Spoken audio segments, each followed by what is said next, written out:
Good morning, everyone. I'm excited to be presenting asynchronously with you today, which means my talk today is not live. You are listening to a recording, but I still hope that you will have the ability to interact with the information that I'm presenting and have a robust discussion together. The topic of my talk is building a hybrid course for subject confidence.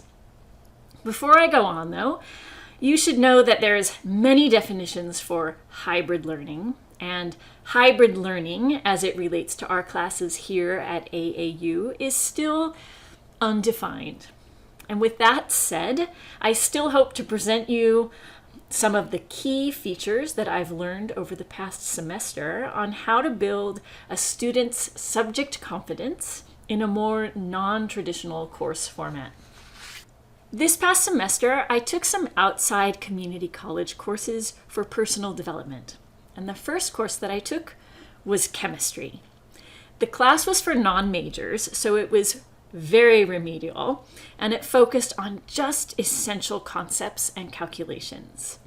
My classmates were advanced level high school freshmen, many international students, and other students like me who kind of had anxiety around math.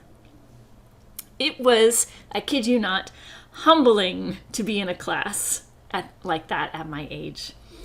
However, by the end of the course, I was so inspired by chemistry that I considered taking a more advanced chemistry class. I personally was truly astounded. As an educator with instructional design mindsets, I was incredibly impressed not only on how the instructor laid out the course, but that I was learning and building my confidence in a subject that was hard for me. It got me thinking a lot about how we could design our online courses so that they can produce similar results. And I think our key question here is, can our virtual courses help students develop confidence with English? Because as I see it, that's really what it's all about. I'm never going to be the Nobel Prize winning chemist, but I do feel a little more capable now than I did before. I can say with certainty that I did learn because in the next class that I took, I was able to apply the concepts that I learned from chemistry. And don't we want the same things for our students, really? Language learning is an ongoing process, so all our students really need is a stronger foundation in the essential language skills so they can become more confident English learners. Based off of my experiences and reflections on the courses that I took, I want to emphasize 3 key components that could help build a student's subject confidence. The first one, of course, is course design. Having a good course design is pretty essential. The second one is teacher availability, and we, of course, know that. And then the third one is a little bit more elusive. It's prepping students. And this one comes from my experience being a student and talking with other students and seeing what they really need. The big picture structure, the courses were structured in a more hybrid manner, meaning that they met synchronously twice a week, and there was an asynchronous virtual lab component. The meeting times were anywhere between 1 and 1.5 hours, maybe 2 hours. Teachers were often pretty flexible, which was interesting. And modules were open every Sunday. And when she'd open the module on Sunday, she'd send out an announcement email, and she would just update us on what the course was going to be about that week. The due dates were also regular and consistent. Homework was due every Monday before class, and any in-class work was due at the end of that class day. First day was always a lecture, and the lecture was interspersed with some short breakout activities. And the second class meeting was much more collaborative, and we would do problem-solving sets with other classmates. And we'd go into breakout rooms. The teacher and the embedded tutor would pop in on occasion and answer our questions. And then, of course, the virtual lab was asynchronous, meaning we could do it any time we wanted to. as long as we got to the due date. And some of these labs used a software called Labster, and others were kind of at-home experiments, and we would submit written responses or send pictures or videos showing our results. The module organization, this is the weekly organization. Each module had an overview section, and that included the enabling learning outcomes. Now, if you don't know what enabling learning outcomes are, these are the learning objectives of the module, and they relate directly to and build on the bigger course learning outcome, or the terminal objective. I should also note here that the class that I attended, they used Canvas, so the LMS for Canvas. That Canvas has just an amazing array of features that we don't have, but hopefully we'll soon have when we move to Brightspace. And one of the things that I found extremely useful that's integrated in the LMS is a checklist. The benefit of a checklist is that it removes the challenge of needing to keep track of everything you still have left to do. So all of the tasks are hyperlinked to their respective assignment page, and when you submit them, they're automatically checked off. You always know what you've done. You always know what you still have to do. And this is a really good thing if you're one of those anxious students and you're worried more about learning the content. It's actually just one less thing that you have to worry about. The other thing that helped me stay focused was the regular deadlines. I never had a question of when anything was due, and this really helped me to focus on what I was learning. I never had to spend time searching for anything. Another great feature of the course design was the activities were all self-corrected. You got the answer, but you had to show your work. And incorrect answers led to inquiry. So if you couldn't figure it out, you had to visit the teacher during office hours or visit the tutor during tutoring hours. And the benefit here is that it takes the stress out of learning. You already have the answers, so you can focus on the why behind the problem. So that said, the problem is you need to have really good study skills and a high motivation to really benefit from this. And here is where an opportunity might be to maybe teach those skills within the class. So I want to talk about some other features about the course that I thought were pretty significant. The first was the way that lecture notes were done, kind of how they were handled. Second one is the timed take-home quiz and the collaborative final. I think these are what's going to really interest a lot of you.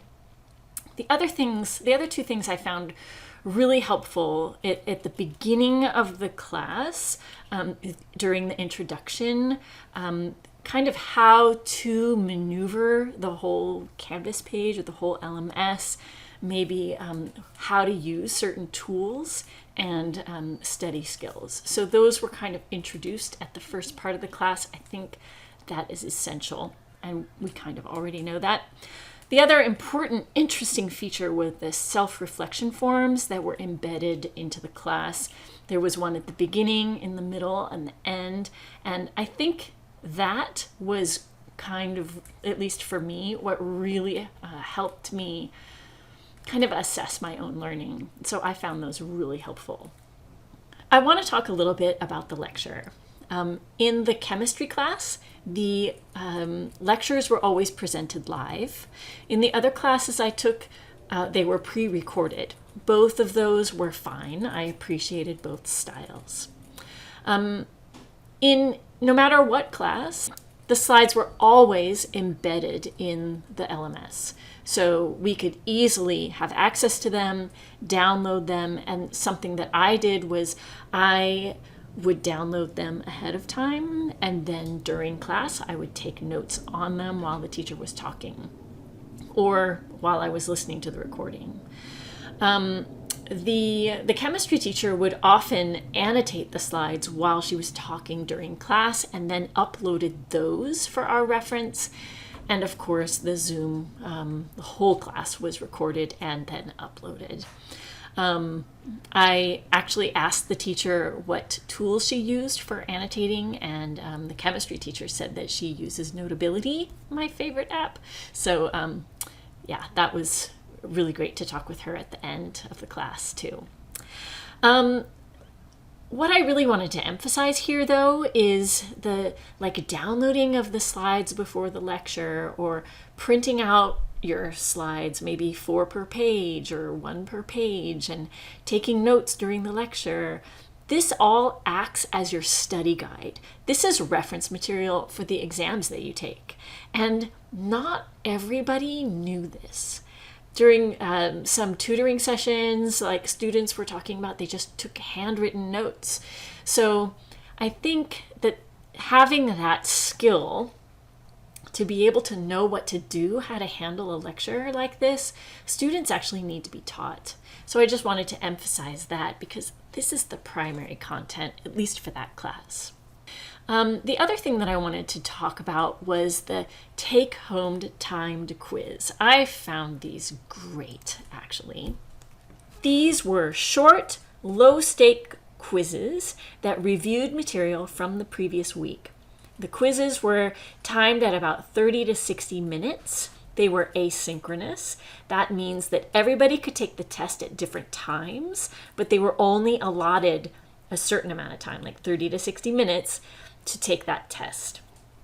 With the system that we have now, we cannot do it this way, but we are able to time the tests and put it on a certain day, or open the range for a certain amount of time. And I experimented with that a little bit, so I'll explain that a little bit later. For the tests, for the quizzes, they all started with an academic honesty question. They consisted of multiple choice and short answer questions. They were all open book and open note. And you can see here in this picture, this is a photo of my wall where I would post all of my reference material. Now I'm going to ask you, is that cheating? Looking at my own experience and how much I actually learned, I say it's not cheating. But here again is an opportunity to maybe teach students how to create the right reference materials to help them learn. Maybe how to create these little cheat sheets and what to do with them. So remember that the goal here is to build confidence, right? So I was actually so inspired by this concept of take-home timed quizzes that I started to implement it in my class. So I taught EAP 2 in the spring, and I experimented with some of these take-home listening and pronunciation quizzes. And I was really surprised. It worked pretty well. And here's an example of how I designed an online listening test using MS Forms and Streams video. So I would set also the dates for open dates so that it was open for 1 week and then closed before the class time. So they had 1 week to do this quiz. And students had to log into the MS Office, so it was not an anonymous forms. So you can see here, my academic integrity question is just one simple question. And then I embedded the listening that they could listen to. And then here is just a multiple choice question type. And then here, you can see my short answer question. So if it has multiple answers, to have it listed like A, B, C, D, E works really well. And then over here, you can see that I had students upload things, like they uploaded their notes or they uploaded a sound file of like saying certain sentences. And it works really, really well in MS Forms. The last thing I want to introduce is the collaborative final. I really think it's a great idea, but to be honest with you, the implementation was a little wonky. And it was, as a student, I found it a little challenging to follow what everyone was saying, and it was a little too stressful for me. But basically how it worked was we all worked together on a one document. It was a collaborative problem-solving activity. Each group was assigned to work on a specific problem on a certain page. Each student then presented their answer, and we were all required to take notes. So we had to fill in the answers everybody else was saying. And we all had to submit it individually, and that was our grade, individual grade. If I were to use this approach, I would really need to think it through a little bit better because it was a little stressful. So for my key points here, I've talked about the course design, at least the elements that I thought were really effective. And we know that, again, that teacher availability is really important. In fact, some of the best opportunities for teacher availability was the first hour before class. So I often met with the teacher before class because that was the only time I had. So that was really helpful.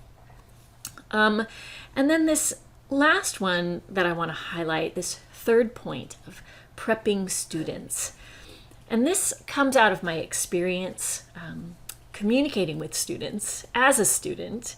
And I often did that whether in a tutoring session or chat. There was a lot of opportunities for chat. And I have a few takeaways. First of all, students don't know how to study. They really don't know how to study. And really, they don't know how to study online. And these are really two different things. And no one ever seems to be talking about it. Nobody ever seems to be teaching it. And that's concerning to me. The other thing was that students don't read well. We kind of have been complaining about that for a long time, I know. But they don't really understand the difference that reading a regular offline is different than online. And nobody ever talks about the difference. It's a really significant difference. And that's also something that concerns me. Another thing I learned is that not everyone has iPads or printers. So when it comes to printing out lecture slides, they can't. So they have to rely on their note-taking skills, which might not be very good either. Teachers tell them to take notes, but do they really know how? And then finally, what I do know. What I know for certain is that students do collaborate. Many of my classmates use Discord or an embedded Canvas app called Pronto. And I also know that students do want to succeed. And this might actually be why they're so-called cheating, because they do want to succeed, but they don't have the right study skills so that they can succeed. These study skills are actually learned, and it seems like most teachers expect everyone to have them. But if you don't come from this academically minded family, maybe, you might not have those skills. So they do need to be taught. And so one of the thoughts that I had was maybe to integrate some of these skills into our courses. Or maybe we should have like an online pre-course, like a mini course, something that teaches students online study strategies or how to create cheat sheets or reference material, how to organize their material, showing them the difference between reading online versus offline reading, maybe even just how to check in with the teacher or how to check in with the course. From what I've seen, students really need to know these things, and there's nothing out there that's really helping them. So I come back to this question. What are ways that we can help students develop subject confidence in our virtual classes, in our hybrid classes? Some of the ideas that I have is maybe to use more take-home timed quizzes, maybe have more of these and kind of have fewer big exams. Use rubrics, teach online study skills, teach study skills. And try and automate as much as you can, especially the low stakes tasks or like the low stakes quizzes. And integrate more critical thinking and self-reflection activities. I have a few here references for hybrid course design, and I will link these in a more accessible location for you. But anyway, I hope you discuss our main question here. Perhaps you guys can work together to discuss and maybe post them in the chat and let me know. I would love to hear back what you guys were talking about. Okay, thanks very much and have a good summer.